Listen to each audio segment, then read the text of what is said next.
Hello folks, we come to the part 8 video of this exercise 5.1 and the question that we are going to take itself is a huge question. The question says that you have to discuss the continuity of cosine function, cosecant function, secant function and cotangent functions. Now there are different ways of doing this. Some can be very elaborate, some can be very short, depends. So logically it is very clear to us that trigonometric functions are continuous wherever it is defined, and before the exercise where there is where the area where solved problems are solved in a textbook, in that solved problems already they have given you a model of cos function as to how cos function is continuous. So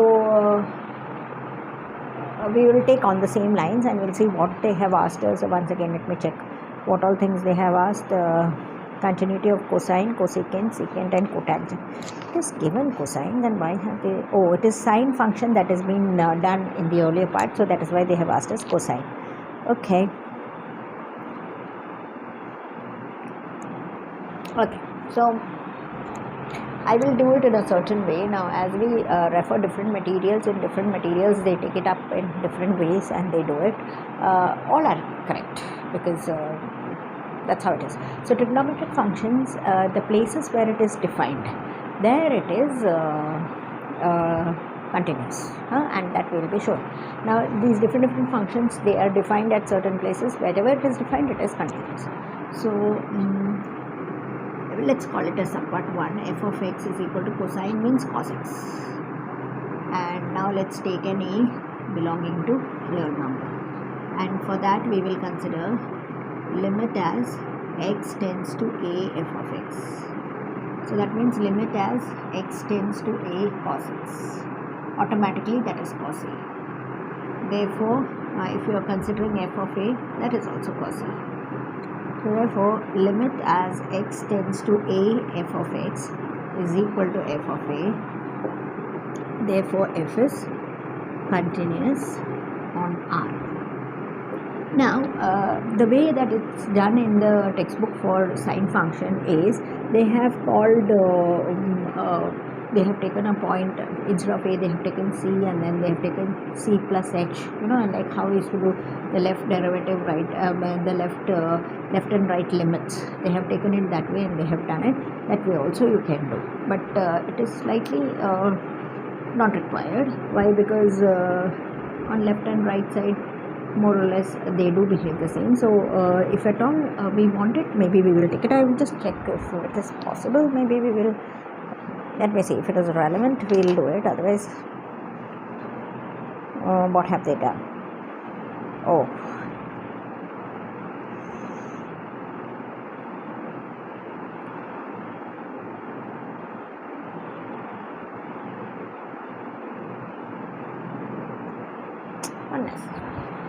unnecessary. As I said, it is there in the textbook. If you want to follow that method, that can be done, but logically this is fair enough. Okay, so our next part is cosec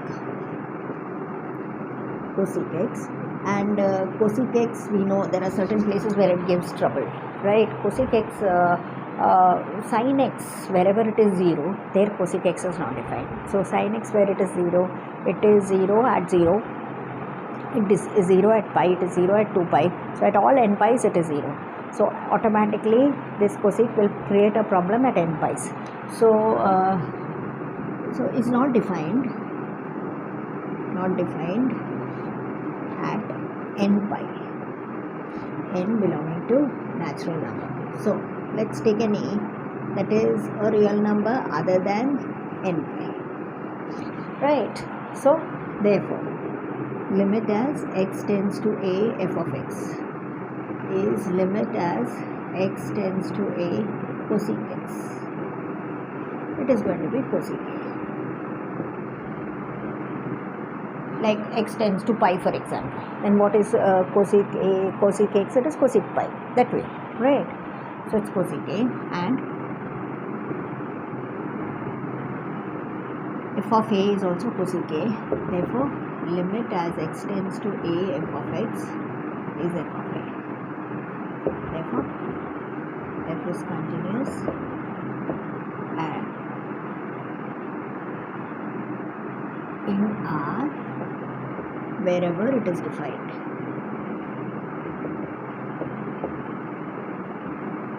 Right, we don't say that it is continuous everywhere in R, but wherever it is defined, there it is continuous. So that clause is there. When it is not defined only, you don't know what is the value of cosec pi, we don't know, it's undefined. So then how can it ever be continuous there? So there, when you draw the graph, that breaks will be there, but then we can't help it. A function doesn't exist only there. So that's fair enough. So that's how we are going to continue our work. Third subpart, we are taking f of x as maybe sec x. So sec x will not be defined at the places where cos is 0, and cos is 0 at pi by 2, 3 pi by 2 and so on. So is not defined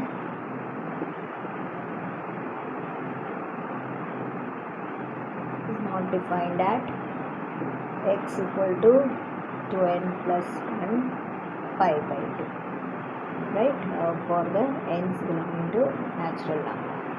Now let there be an a belonging to R. A is not equal to 2n plus 1 times pi by 2. So consider limit as x tends to a f of x, that is limit as x tends to a sec x. So that is going to be sec a, and f of a we know is sec a. Wherever x comes, put a. That's how we have learnt it. So limit as x tends to a f of x is f of a. Therefore f is continuous on R wherever it is defined. Right. Then we come to the fourth subpart where they ask us cot x.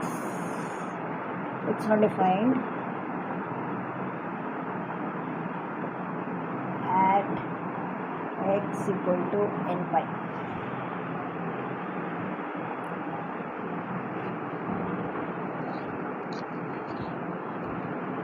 Right. So let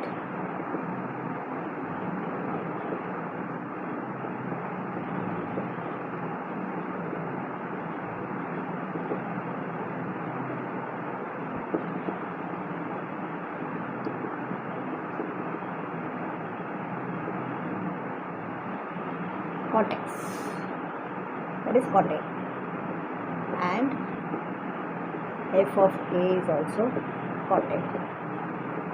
So we have limit as x tends to a f of x is f of a. Therefore f is continuous on R wherever it is defined.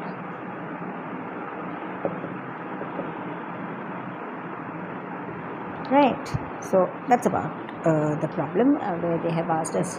So it appears a huge thing, but it depends. If you want, you can make it complicated, but actually it is not so complicated. It's quite simple, and so we put it like that. So depending on your individual teachers, what they demand, we have to make a bit of change, and that way we have to present the proof. That's all about this. With more problems, we're coming in the next video. Thank you.